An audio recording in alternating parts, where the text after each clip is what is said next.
8th gen Civic power wire on a coupe.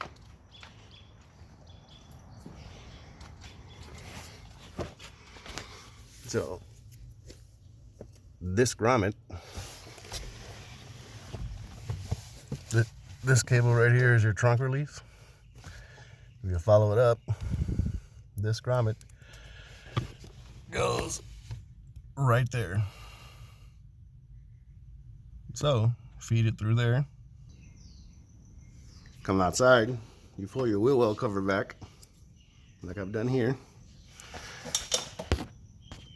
Once again, that black cable is your trunk release. So that hole that you fist your cable, put your cable in, you have to stick your hand in there and you'll feel your cable.